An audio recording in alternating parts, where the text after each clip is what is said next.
E aí? Como é que vocês estão? Sejam muito bem-vindos ao vlog diário do Nintendo, naquele momento que te senta pra conversar de espiritualismo, todas essas coisas estão envolvidas no meio desse mitia malucão aí, 100% são, sem corte, sem porcaria nenhuma, e hoje com um friozinho. São Paulo hoje tá friozinho. Ontem eu falei pra vocês que ia chover, choveu, eu sou melhor do que a meteorologia. Brincadeira. Mas choveu mesmo. É sexta-feira. O que eu tenho pra falar sobre a sexta-feira? Nada. Primeiro eu quero dar um feedback pra vocês, tá? Algumas pessoas têm pedido aí, eu falei no vídeo de ontem, que eu vou fazer um vídeo ensinando vocês a pesquisar coisas, né? Parece que eu falei na brincadeira, mas algumas pessoas parecem que gostaram da ideia, né? Então eu tô recebendo algumas mensagens aí de vocês. Quem sabe eu faço um vlog diário a semana que vem explicando, porque na verdade não é tão difícil assim. Tem uma metodologia pra você fazer isso, que deixa a coisa ainda mais fácil, né?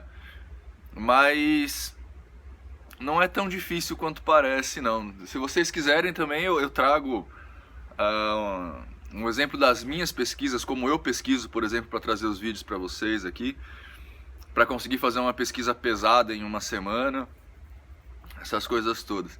Mas obrigado pelo feedback de vocês, era brincadeira, mas já que vocês estão gostando da ideia, eu vou pensar em fazer. Aliás, se vocês que estão aqui não viram, eu tô com uma espinha aqui que estourei, ó, o nariz estava nascendo. Porque eu sou assim, né? Eu tenho quase 40 e ainda tenho uma carinha de 16, né? Tô cheio de espinha. Pessoal, então, que tá vendo o vídeo agora, se vocês gostarem da ideia, deixa o feedback aqui embaixo que eu penso em fazer realmente um vídeo pra vocês, tá? Bom, falando em pesquisa, eu quero começar com um comentário que deixaram aqui pra mim, que ele é mais recente, ele estaria no último na fila, mas como é um comentário falando sobre pesquisa, eu queria salientar um negócio pra vocês. O comentário falou o seguinte, ó: você tem que pesquisar mais para falar do tema efeito Mandela. Existem muitos resíduos que provam o efeito Mandela. Por que as partículas do nosso corpo não estariam em dois lugares? Por que elas seriam diferentes? Não sei se vocês lembram do vídeo do Mandela, do efeito Mandela aqui, ó. Eu falei que eu peguei a teoria que o pessoal, esse pessoal maluco aí fala do multiverso, né? Expliquei inclusive duas teorias do multiverso, uma teoria que é a mais aceita do multiverso e a teoria que eles usam para falar do multiverso. E depois eu dei a explicação mais plausível para o fenômeno, que é da psicologia, que é das memórias falsas, né? Aí esse camarada aqui falou assim, ó, eu tenho que pesquisar, só pra você ver, eu tô salientando essa questão pra vocês verem como as falsas memórias são evidentes, tá? Muito mais do que outra coisa. No vídeo, eu não falei que o efeito Mandela não existe. Olha o que ele falou aqui, ó. Você tem que pesquisar mais para falar do tema efeito Mandela. Existem muitos resíduos que provam o efeito Mandela. Eu nunca disse que o efeito Mandela não existe. Entendeu? Quando eu falo para vocês, olha, eu falo geralmente para os meninos da ordem, né, que eles estão mais próximos de mim, no sentido de a gente conversa mais e eles pesquisam coisas, etc e tal. Então eu sempre falo, olha, quando a gente vai pesquisar a respeito de um tema, a primeira coisa que a gente tem que fazer é tirar da nossa cabeça o viés da confirmação, ou seja, a gente não tem que pesquisar um tema esperando encontrar a resposta que a gente já tem. A gente tem que pesquisar o tema olhando os dois lados plausíveis que a gente encontra, lendo a respeito dos dois e depois fazendo uma conclusão, tá? Isso é uma forma de aquisição de conhecimento que é conhecido desde a Grécia Antiga, né? Que você tem uma tese, que é uma preposição a respeito do tema, você tem uma antítese, que é a preposição oposta ao tema. Aí você colide as duas e tira de lá uma síntese. Essa síntese se tornar uma tese, terá uma antítese e assim por diante, né? Por exemplo, uma vez eles estavam conversando lá no Ágora, né, que é um grupo que a gente tem de conversa mesmo, a respeito da questão de maltratos com as mulheres, né? Então, um defendeu que os maltratos têm aumentado, ou têm permanecido, alguma coisa assim, e o outro defendeu que os maltratos às mulheres têm diminuído. E aí eu fui mediar a discussão, como é saudável acontecer, sempre tem um mediador. E aí eu falei, pro cara que tava defendendo que os maus tratos ainda aconteciam, a opressão ainda acontecia, eu falei assim, qual é o lado oposto? Porque ele me deu uma série de estudos que corroboravam com a ideia dele. Eu falei, mas qual que é a antítese disso? E do outro lado também, o menino falou um monte de coisa que ia contra, eu falei, qual é a antítese disso? E aí eles foram pesquisar essas coisas. No caso dessa pessoa, não sei se é um rapaz, no caso dessa pessoa que fez esse comentário, ele estava tão imbuído em acreditar, ele tá, na verdade, tão imbuído em acreditar no fenômeno do jeito que ele acha que ele nem ouviu eu falando que o efeito Mandela é real. Percebe? Olha aqui, ele fala aqui, ó. Existem muitos resíduos que provam o efeito Mandela. Eu não falei que o efeito Mandela não acontecia. Percebe a falta de coerência? De coerência entre os dois pensamentos, né? Entre o que eu falei e o que ele está trazendo. Esse tipo de situação acontece em diálogos de internet o tempo todo. O tempo todo. Às vezes você vai lá, você está entrando numa discussão escrita no Facebook, por exemplo, numa questão super pesada, então você contextualiza toda a sua colocação, coloca uma preposição com começo, meio e fim, aí o cara pega uma frase e essa frase ele transforma num caminhão, saca? E muitas vezes o caminhão que ele faz é, você errou a letra ali.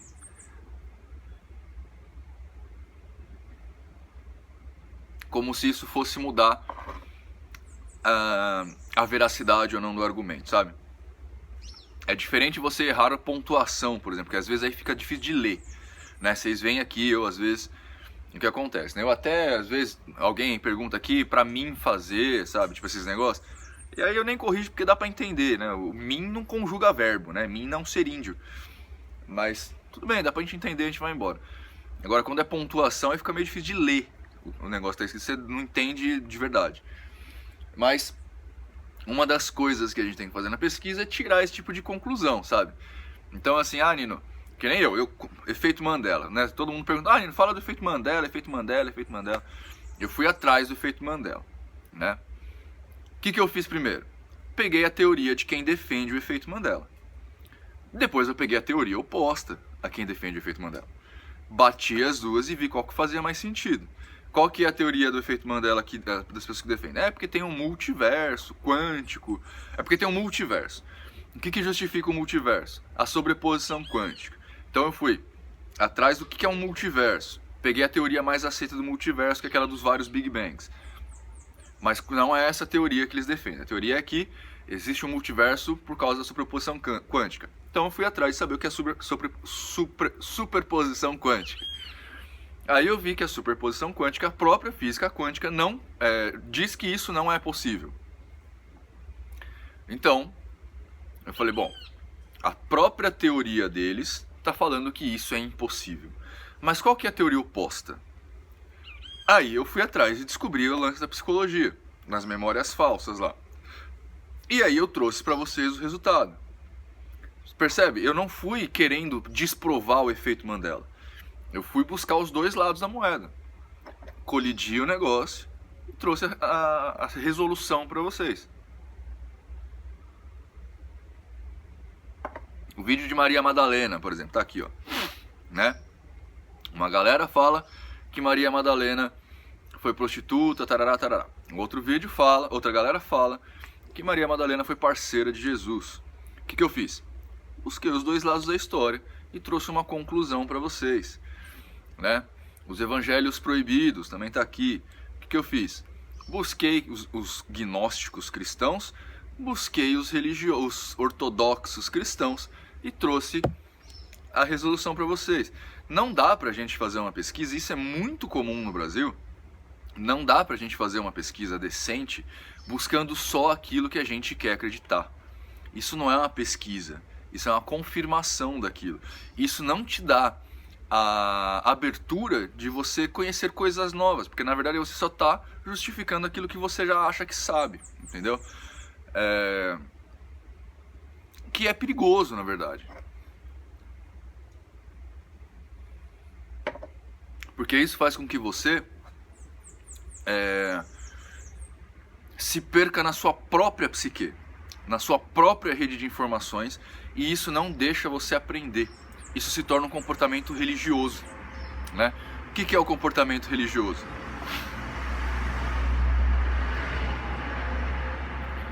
Você tem uma informação, um intérprete divino te dá a resposta para essa informação e não permite que você pense mais a respeito. Ele sempre justifica isso.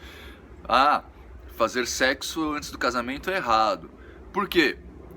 Porque Deus quis. Ok. Entendeu? Não tem uma complementação disso daqui.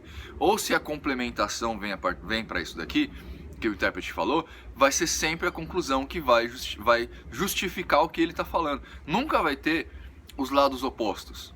Entendeu? Aí você não aprende, velho. Você se torna um desse aqui. Entendeu?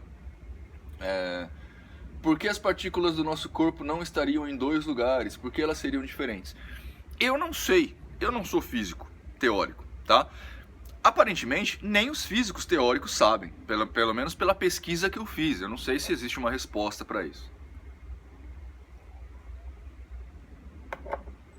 Mas a gente tem que ver que uma partícula de carbono age diferente de uma partícula de hidrogênio.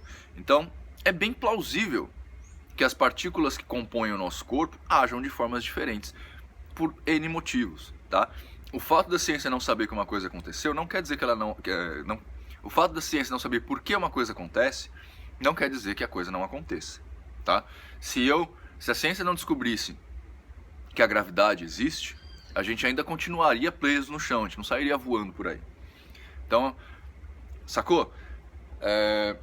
Mas eu sei também que esse tipo de pensamento, esse tipo de... Não que eu seja foda, não tô falando isso, tá? Mas eu sei que esse refinamento de raciocínio é uma coisa muito rara no mundo. Inclusive, eu estava passando uma pesquisa na TV agora, eu estava pensando a respeito disso. E estava falando... Uma pesquisa não, uma propaganda de governo aí, sei lá de quem. Tava falando... Acho que defendendo a reforma da educação aí. Tava falando lá que fazer um governo mais justo, decidido pela maioria. E aí eu tava aqui pensando, né? Por que eu não estou... Não vejam esse meu ponto como uma questão antidemocrática, tá? Eu sou muito a favor da democracia, etc e tal, mas eu acho que algumas coisas têm que ser repensadas. Porque, assim, a maioria é burra. Então, na verdade, a gente vive uma ditadura da maioria. Porque a maioria, por ser burra, não tem condições de decidir questões como, por exemplo, a reforma da educação. Sabe? Eu sei que parece um negócio muito pesado, inclusive para ser falado num vídeo.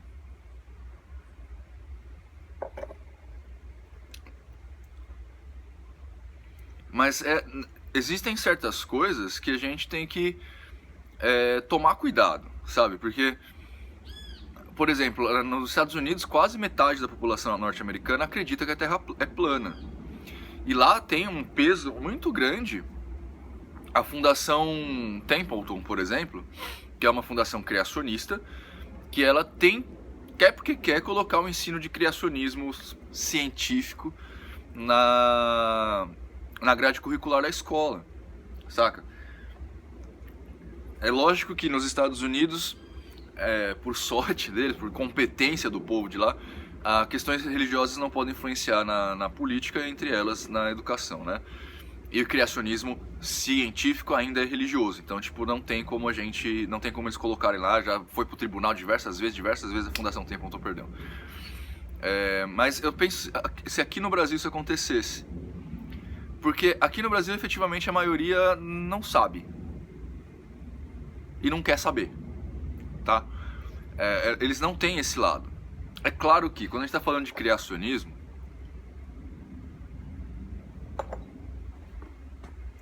por mais ridículo que a questão seja,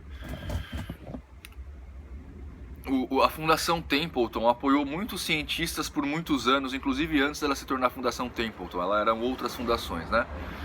E esses cientistas tinham um caráter religioso nesse sentido. E são cientistas mesmo, tá? Cientista não é porque é cientista que não pode ser burro, né?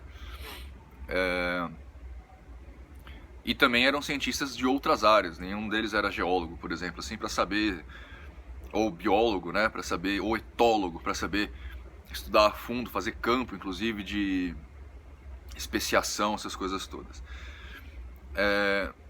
Mas o que eu quero alertar nessa parte é que a maioria, a verdade não é democrática, saca? A verdade não é democrática e a gente não consegue, a gente tem uma maioria no Brasil de pessoas que não se importam com isso.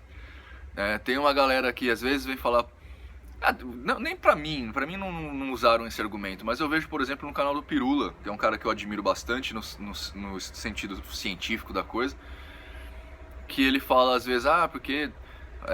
ele não, né? Usam esse argumento contra ele, porque tal canal tem não sei quantas milhões de visualizações, você tem não sei quantas mil, então não sei o que lá. Cara, a verdade não é democrática, velho. Um monte de merda rodeado por 1 milhão de moscas nunca deixará de ser um monte de merda, sabe? E isso incomoda um pouco a gente aqui, né? Porque eu tenho um vídeo lá do Ayahuasca, por exemplo, e eu tenho, sei lá, é o meu vídeo mais visto, o meu vídeo mais comentado e um dos mais negativados também. Mas o fato de ter uma grande maioria de pessoas lá negativando o vídeo não quer dizer que eu tô falando besteira. Entende? Porque não quer dizer que o ayahuasca não seja um alucinógeno, não seja uma droga alucinógena, né? O fato é que a maioria das pessoas que estão lá não sabem o que é uma droga, tampouco que é um alucinógeno. Então eles se sentem, sei lá, por quê, prejudicados por isso e acabam tendo reações irracionais até, reações de xingar, de brigar, essas coisas todas que todo religioso tem. Mas o que eu quero alertar é que a maioria, a verdade não é democrática, não é a maioria que escolhe o melhor. Isso é doido, né? E a gente tem que levar isso em conta também no ato da pesquisa, tá? Não é porque tem muita gente falando a respeito de uma determinada coisa que essa coisa é real, tá? Na verdade, eu tenho observado hoje em dia que quanto mais pessoas têm falando a respeito de um determinado assunto, mais esse assunto se torna fake. O que é bem triste para um país do tamanho do Brasil. Porque isso indica que a grande maioria da população não está se importando com a verdade. Ela se importa muito mais com o fantasioso, com o escandalizador, com o polêmico, com o sensacionalista, né? Com o sempre questione, com fatos desconhecidos, com essas coisas todas aí. E